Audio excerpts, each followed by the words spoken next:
Hello, everyone, and welcome to MeowMix, a Carolina Panthers podcast. My name is Steven. My name is Jerry. All right, so we're going to get into some awards here.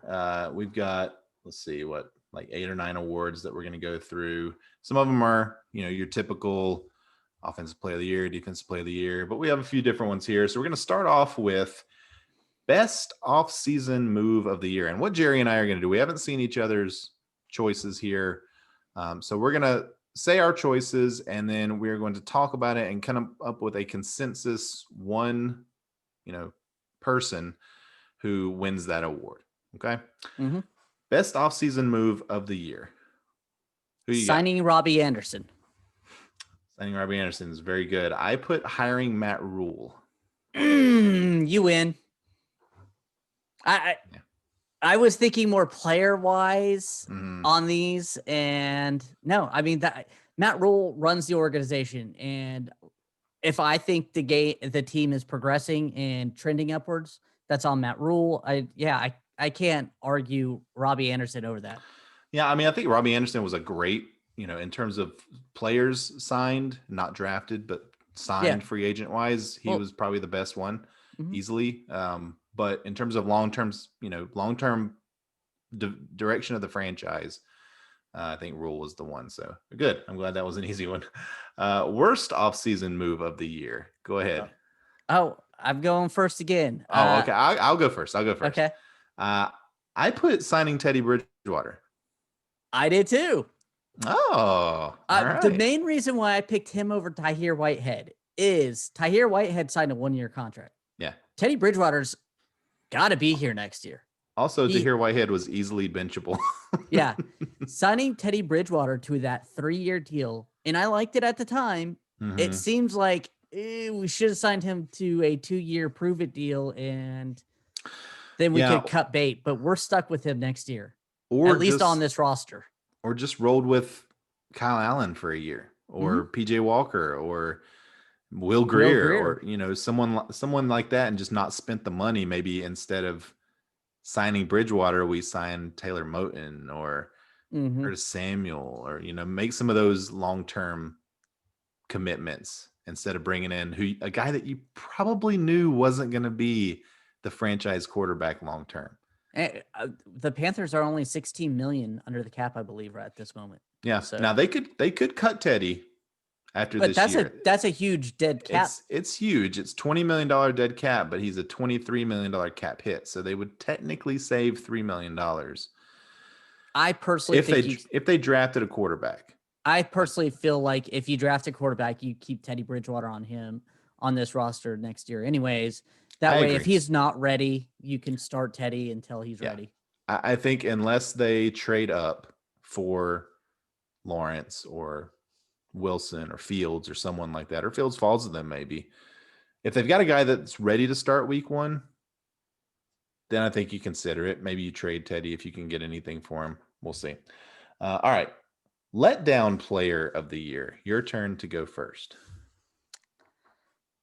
Christian McCaffrey. That's who I've got. CMC. Oh, I thought I was going to shock you with that. CMC. Christian McCaffrey. I think not his fault really, but no. But I mean, he was supposed to be the linchpin in that offense, and he wasn't here all year. And it's almost to the point where I forgot about him to a certain extent. Well, he only played 3 out of 16 games, so he just wasn't around. I think our whole season changed when he went out. That's at least 3 or 4 wins, I think, as close as these games were, and as much red zone issues as the Panthers had, especially early on in the season. Definitely could have swung a few games. So I don't think there's any other option of letdown player of the year. I mean, you're not going to choose Tahir Whitehead or somebody like that. Maybe Shaq. Shaq was someone who I thought about here just because of the financial commitment that the Panthers made to him, and I didn't feel like he really lived up to that. But CMC's got to be the guy. Yeah, I agree. Next one's easy. Yeah. Rookie of the year. Do you want to say it on 3? Troy Pride Jr. No, I'm kidding. Jeremy Chin. Jeremy Chin, yeah. Jeremy Chin. We've talked about him left and right, and he's close to being defensive rookie of the year, probably going to fall second to Chase Young. Yeah. I don't want to say he replaced Luke Kuechly, but he replaced him as much as a rookie type of player could. Yeah, he definitely didn't replace Luke, but I think he is the future in the middle of the defense. I And 100% agree. That's what you need, and that's what we're excited about. Mm-hmm. So this next one is Unheralded Rookie of the Year. So this is the guy that maybe didn't get the pub that Chin got, but was great or good, at least in his own position. See, and I went someone that's rarely talked about, and that's kind of what I went with. All right. I think we're probably going to get the same guy here. Okay, go ahead and go first. Does he use his foot a lot? Nope. I thought about him. I almost went. I went with Charlton, the punter. I thought about Charlton. I really did. It was between him and Sam Franklin for me. But Sam Franklin was an undrafted rookie free agent, ended up starting for this team and played pretty well when he had a chance. He started over a drafted player, Kenny Robinson. So I just wanted to give his props. I thought he did a really good job, and I thought I gave it to him. That's why I gave it to him. Yeah. Yes, he was good and definitely unheralded. Charlton also an undrafted free agent that was signed and replaced a veteran in Pilardi, who has been a mainstay with the Panthers for several years now, and probably will end up supplanting Pilardi on the roster moving forward. Pilardi is a prime candidate to be cut and save a few $1 million in cap space. Charlton, started every single game, all 16 games. He won Special Teams Player of the Week in Week 16.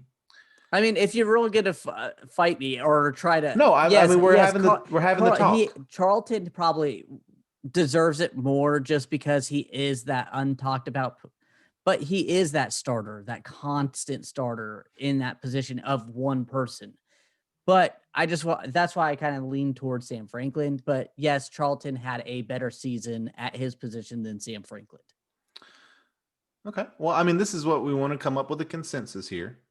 I think it's very worthy to mention Sam Franklin in this conversation. I mean, I even considered like Rodney Smith, who came in and was a good backup and, even started the last game of the season and, was around, definitely unheralded, but was productive when he was in there. I just couldn't really think of another player that was as impactful and also as unheralded as Charlton was, especially considering we all didn't even know if he was going to make the roster. He was so bad in the preseason. And he was shanking punts in training camp over the wall, and everybody was I remember. I was literally worried about our punter going into the season. And just as Sam Franklin was kind of a guy that needed to step in, Pilardi didn't play a game. Like, we needed a punter. We didn't have a punter to start the season. So,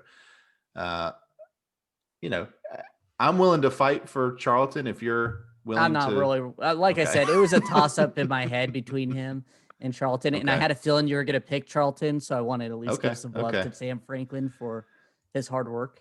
All right, so we'll go with Charlton there. Surprise player of the year.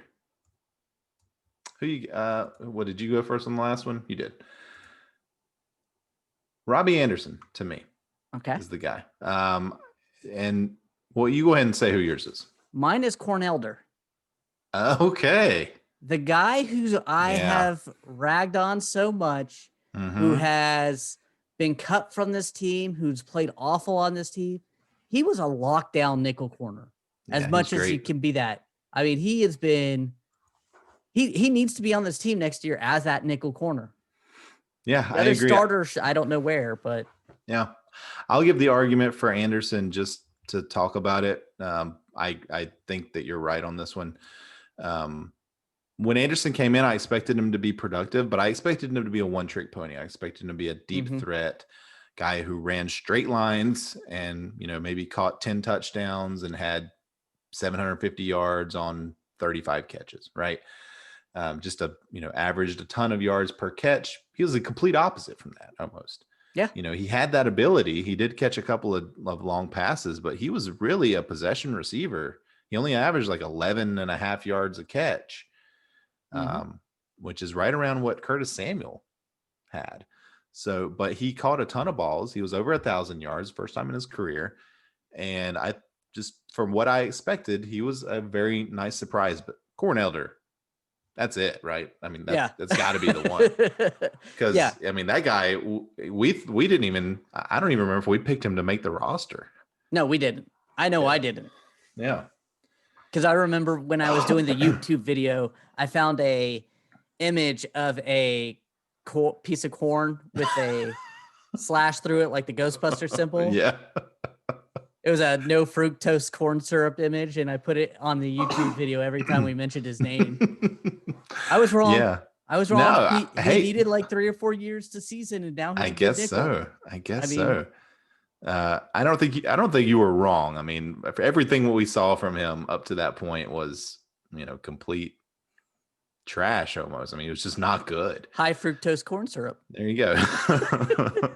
But this year was great. And, he graded out on PFF as one of the top nickel corners, and everything. He made plays all over the field.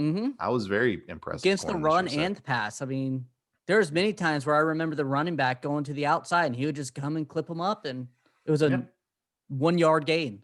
Yep. All right. Play of the year. Play of the year. You go first. Carolina Panthers versus the Minnesota Vikings. I knew we were going to choose Jeremy Chin just returned one for a fumble for a touchdown.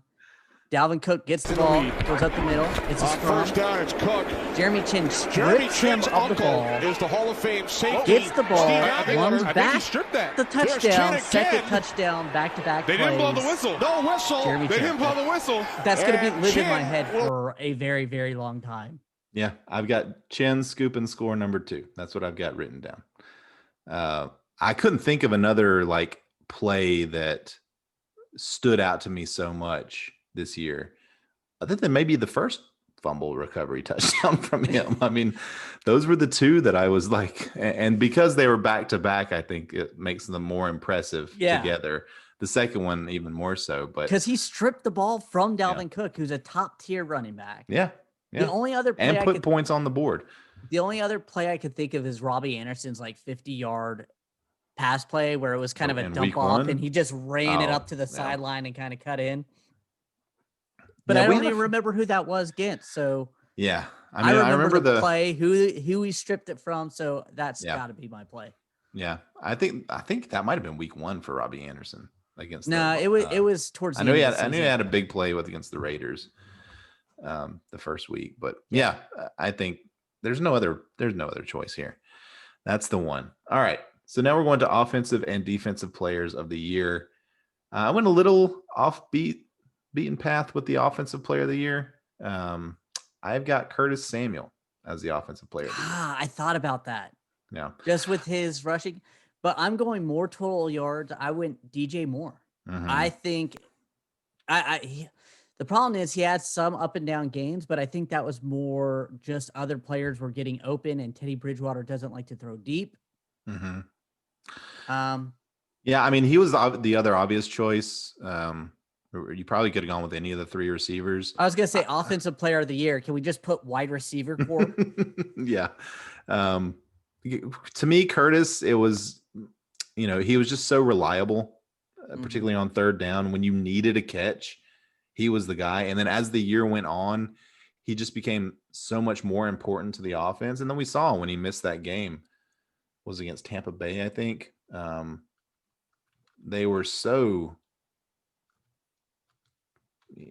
just inadequate on offense. I guess he does seem to add something special to that offense. Even when he wasn't catching so much, he would still.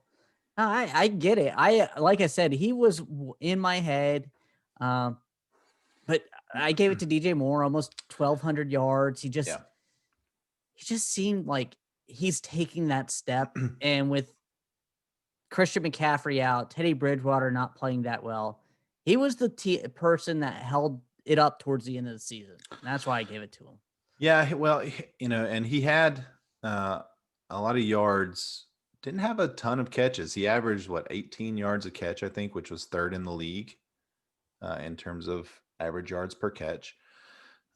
Curtis Samuel, with Christian McCaffrey out, I think took on a lot more of the hybrid role where he was, running the ball out of the backfield to some success some days, not some success other days, but he had 200 rushing yards, which I think led the league for wide receivers, and 850 receiving yards or so, I think. So he had over 1,000 yards. One of 4 players of the Panthers with over 1,000 yards. I considered Mike Davis here as well, just because of the surprise angle. He also would have been my surprise player of the year.